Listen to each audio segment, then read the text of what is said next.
Hey guys, welcome to my online सी। मेरा नाम है देवयश और गाइस आज की इस वीडियो में हम लोग बात करेंगे रिसेंटली आरबीआई ने जो बेसिकली यहाँ पे गोल्ड सॉवरेन बॉन्ड जो है इशू की है। तो पर्सनली मैंने भी 1.5 साल पहले खरीदा था। तो इस वीडियो के अंदर बताऊंगा कि क्या मेरा एक्सपीरियंस रहा, इसके क्या बेनिफिट्स है, क्या एडवांटेज है और क्या डिसएडवांटेज है, कैसे आप खरीद सकते हैं, इन सभी के बारे में हम लोग डिटेल के अंदर बात करने वाले हैं। वीडियो को शुरू करने से पहले बताना चाहूंगा, अगर आप अपनी ITR income tax return filing करवाना चाहते हैं या कोई भी कंपनी रजिस्टर करवाना चाहते हैं तो आप हमारी वेबसाइट www.myonlinec.in पर विजिट कर सकते हैं। तो गाइस सबसे पहले बात करूंगा कि आरबीआई के जो गोल्ड सॉवरेन बॉन्ड होते हैं वो आखिर होते क्या है। तो बेसिकली देखिए, गवर्नमेंट ऑफ इंडिया ने 2015 के अंदर basically under the gold monetisation scheme में इसको लॉन्च किया था।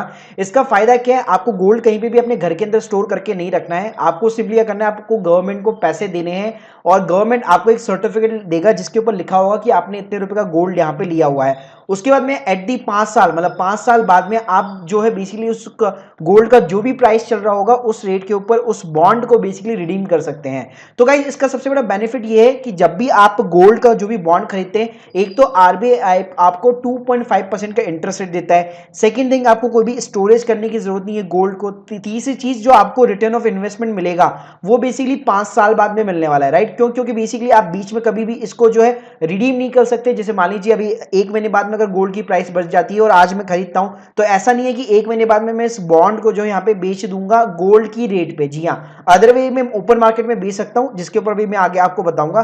चौथी जो चीज, इसका बेनिफिट ये क्या है कि ये टैक्स फ्री है। मतलब जब भी आप 5 साल बाद में जब रिडीम करेंगे, मान लीजिए आज अभी गोल्ड चल रहा है 49 या 50 हजार का, वॉट एवर जो भी चल रहा है, और मान लीजिए बेसिकली 5 साल बाद में मान लीजिए 60 हजार 75 हजार या 80 हजार जो भी हो जाता है 10 ग्राम का, तो बेसिकली वो आपका जो डिफरेंस है कैपिटल गेन है, नॉर्मली क्या होता है उसके ऊपर आपको टैक्स देना पड़ता है। लेकिन इस केस में अगर आप आरबीआई के बॉन्ड्स खरीदते हैं, गोल्ड सॉवरेन बॉन्ड खरीदते हैं, तो उसके अंदर आपको कोई भी टैक्स वगैरह देना नहीं पड़ता। अच्छा, अब बताऊंगा आपको कि इसको खरीदना कैसे। तो देखिए, इसके दो तरीके हैं। एक चीज है जैसे आपके पास में डीमैट अकाउंट है या नहीं है। Demat account in the sense, जैसे अगर आप जो शेयर मार्केट के अंदर डील करते हैं उन लोगों को सभी को पता होगा। जो डील नहीं करते, मैं आपको लोगों को बता दूं, डीमैट अकाउंट बेसिकली आप कहीं पे भी ओपन करा सकते हैं। जीरोधा हो गया, अपने किसी भी बैंक के साथ में, मतलब अल्टीमेटली जो भी ब्रोकर्स होते हैं। सेकंड थिंग, अगर मान लीजिए आपके पास में डीमैट अकाउंट नहीं है तो भी आप यहाँ पे सॉवरेन जो बॉन्ड जो यहाँ पे खरीद सकते हैं। तो मैं आपको लाइव ले चलता हूँ। मेरे पास में बेसिकली यहाँ पे दो प्लेटफॉर्म है, कोटक का है और आईसीआईसी बैंक के। तो बेसिकली आपको हमेशा गोल्ड जो सॉवरेन बॉन्ड जो खरीदने वो आपको इंटरनेट बैंकिंग के थ्रू खरीदने हैं। तो देखिए, जब भी आप अप्लाई करेंगे यहाँ पे, तो फॉर एन एग्जांपल जैसे मैं अपनी कोटक बैंकिंग के अंदर लॉगिन कर चुका हूँ, यहाँ पे आपको हर बैंक का ना एक इन्वेस्टमेंट सेक्शन होता है, उसके अंदर डेफिनेटली आपको सॉवरेन बॉन्ड का ऑप्शन यहाँ पे मिल जाएगा। अब देखिए, यहाँ पे ना दो तरीके हैं, या तो आप डीमैट फॉर्म में ले लीजिए। Demat form in the sense, मान लीजिए मेरा एक डीमैट अकाउंट खुला हुआ है, मैं एग्जांपल ले लेता हूं, जैसे आप स्क्रीन के सामने देखेंगे मेरा यहाँ पे ग्रो के ऊपर डीमैट अकाउंट खुला हुआ है। तो मैंने देखिए लास्ट ईयर मैंने एसजी, आप देखेंगे नीचे योर होल्डिंग्स के अंदर मैंने 50,000 रुपए मतलब 10 शेयर लिए हुए हैं। इन द सेंस 10 यूनिट मैंने खरीदे हुए, 10 ग्राम मैंने गोल्ड यहाँ पे खरीदा हुआ है। तो गाइस, अगर आपके पास में डीमैट अकाउंट है एनएसडीएल या सीडीसीएल जिसके भी साथ भी, तो यहाँ पे आपको सिंपली अपनी डीपी आईडी यहाँ पे इंसर्ट करनी पड़ेगी। और लेट सपोज अगर आपके पास में डीमैट अकाउंट नहीं है तो कोई दिक्कत वाली बात नहीं है, आप सिंपली यहाँ पे फिजिकल सर्टिफिकेट चूज कर लीजिए। सेम कहानी अगर आप आईसीआईसी बैंक की बात करेंगे तो उसमें भी देखिए आपको पूछेगा कि आपको जो बॉन्ड है वो डीमैट अकाउंट में चाहिए या फिर मतलब फिजिकल फॉर्मेट में चाहिए या फिर डीमैट अकाउंट के अंदर चाहिए। तो आप फिजिकल फॉर्मेट में अगर चूज कर दे तो आपके पास में एक पेपर आ जाएगा आरबीआई की तरफ से जो बेसिकली एक प्रॉपर तरीके से सर्टिफिकेट होगा।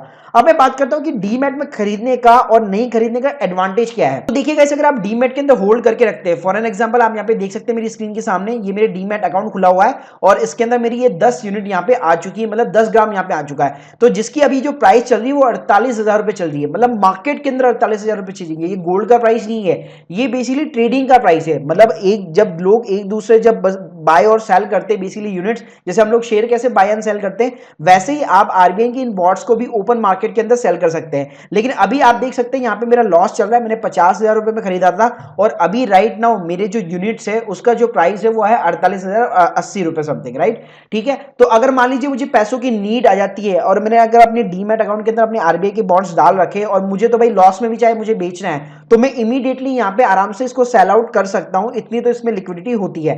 तो बेसिकली ये फायदा है डीमैट अकाउंट का कि अगर आप बीच में कभी भी बेचना चाहते हैं 5 साल से पहले भी मार्केट के अंदर जो प्राइस चल रही होगी उसके ऊपर, तो आसानी से आप यहाँ पे इसको सेल आउट कर सकते हैं। ये थोड़ा सा एक फायदा हो जाता है अगर आप इसको डीमैट अकाउंट के अंदर होल्ड करते हैं। मान लीजिए अगर आप फिजिकल सर्टिफिकेट के अंदर होल्ड करते हैं तो क्या होगा, तो बेसिकली इसके अंदर ना 8 साल की बेसिकली रिडेम्पशन लिमिट होती है, लेकिन आप 5 साल के बाद में इसको एग्जिट कर सकते हैं। तो 5 साल के एंड में जो भी गोल्ड का प्राइस होगा, मान लीजिए अगर आपने 48,000 49 50,000 में खरीदा है, तो जो भी मान लीजिए 70,000 रुपए चल रहा होगा तो उसके अंदर आराम से आप यहाँ पे बेच सकते हैं। अच्छा, अच्छा, अब मैं बताऊंगा कि इसकी यार डी एडवांटेज क्या है। देखो, एक तो क्या है, 5 साल का जो पीरियड है ना वो बहुत ही थोड़ा सा लंबा है। मतलब अभी ऑब्वियसली बात है, अगर आप गोल्ड खरीदे हो तो आप लॉन्ग टर्म पीरियड के लिए अपना माइंडसेट जो है पहले से प्रिपेयर करके चलिए। तो सेकंड थिंग ये है कि इसमें लिक्विडिटी जो है बिल्कुल लो है। एक तो लॉन्ग टर्म पीरियड हो गया और लिक्विडिटी लो है, बस ये दो ही यहाँ पे डिसएडवांटेज है, बाकी ऐसा कोई भी इसका डिसएडवांटेज नहीं है। बहुत ही अच्छा एक इन्वेस्टमेंट ऑप्शन है। एक और चीज बताना चाहूंगा कि यहाँ पे आपको कोई ना टैक्स का बेनिफिट ऐसे नहीं मिलेगा। जैसे क्या होता है ना कि कई लोग ये कहते हैं कि मैंने पोस्ट ऑफिस की स्कीम में इन्वेस्ट कर दिया तो मेरे को एटीसी में डिडक्शन मिल जाएगा 1.5 लाख वाली लिमिट के अंदर। तो इसमें ना ऐसा नहीं होगा। अगर आपने आरबीआई के गोल्ड सॉवरेन बॉन्ड खरीद रखे हैं तो बेसिकली आपको यहाँ पे कोई भी टैक्स का कोई भी डिडक्शन नहीं मिलेगा। लेकिन हाँ, जब आप बेचेंगे उसको तो उसके ऊपर जो आपका कैपिटल गेन होगा ना उसके ऊपर कोई भी टैक्स नहीं लगेगा। लेकिन आपको बीच बीच में जो 2.5% का भाई इंटरेस्ट मिल रहा है ना उसके ऊपर तो आपका टैक्स बनेगा ही बनेगा। तो देखिए, दो बेनिफिट हो गए, एक तो मेरे को 2.5% का इंटरेस्ट रेट भी मिल रहा है और 5 साल बाद में गोल्ड का जो भी प्राइस होगा उसके ऊपर मेरे को यहाँ पे कैपिटल गेन भी मिल जाएगा, वो भी टैक्स फ्री। जी हाँ, तो काफी अच्छी अपॉर्चुनिटी है। अगर आपके इसके ऊपर कोई भी डाउट्स हो तो कमेंट सेक्शन के अंदर जरूर मेंशन कीजिए। So guys, hope you like this video, please subscribe our channel. Thank you guys.